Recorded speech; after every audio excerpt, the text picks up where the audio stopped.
মৌলানা সাদ সাহেব যদি তিনটা কাজ করেন, এক, তার বক্তব্যগুলোকে বিনা শর্তে উনি যদি প্রত্যাখ্যান করেন, আর যে সকল মুরব্বীরা তাকে ছেড়ে চলে গেছেন তাদেরকে আবার তিনি কাছে টেনে নেন, আর আরেকটা হলো বাংলাদেশের তবলিগের সাথীরা বাংলাদেশের উলামা ইকরামকে মেনে নেন, আর তিনি মৌলানা সাদ সাহেব যদি দারুল উলুম দেওবন্দের কাছে আপোষ করে নেন, তাহলে উনি আমাদের বাংলাদেশে রুজু যেটাকে বলে ওনার বক্তব্য প্রত্যাখ্যান করে দেওবন্দের সাথে আপোষ করে নেন, তাহলে আমরা এখানে যারা বসা আছি, আমি ওনাদের থেকে আগ বেড়ে বলছি, অন্ততপক্ষে আমি তৈরি আছি যে আমি আমার মাথার পাগড়ি সম্মানার্থে মৌলানা সাদ সাহেবের পায়ের নিচে বিছিয়ে দিব।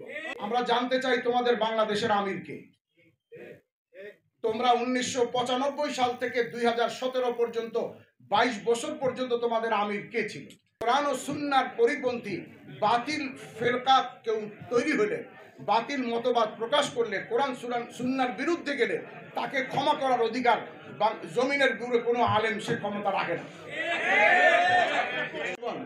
তারা আমাদেরকে লিখিত আকারে এই ব্যাপারে ফতোয়া দিয়েছেন, সে ফতোয়াটা আপনারা অনলাইনে পাবেন। তিনি সকল বিশ্বের ওলামা ইকরামের, জমহুরের হক্কানি ওলামা ইকরামের পদ থেকে তারা সরে গিয়ে নতুন একটা বাতিল ফেরকার জন্ম দিয়েছেন। এটা দারুল উলুম দেওবন্দ বলেছেন, অর্থাৎ তাদেরকে অ্যাভয়েড করতে হবে, তাদের অনুসরণ করা যাবে। এটা আসলে আমাদের যোগ সাজসে বা সরকারের সমর্থনে হয়েছে ব্যাপারটা তা নয়। এটা তৎকালীন সময়ে বিভাগীয় একজন পুলিশ কমিশনার অনেক চিন্তা ভাবনা করে ওনারা বললেন যে আপনাদের শুরা কতজন? তখন আমাদের শুরা ছিল 6 জন, ওনাদের পক্ষে ছিল 2 জন, আমাদের পক্ষে ছিল 4 জন।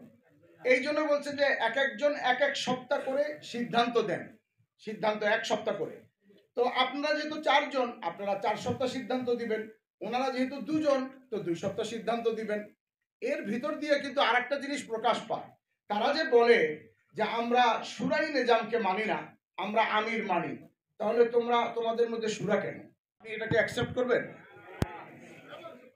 আপনার ক্যামেরা চুরি করে নিয়ে গেছে, আমি এদিকে বললাম যে ক্ষমা করে দিলাম তোমাকে, যাও। আমি বলি দ্বন্দ্ব বাড়ার কথা না।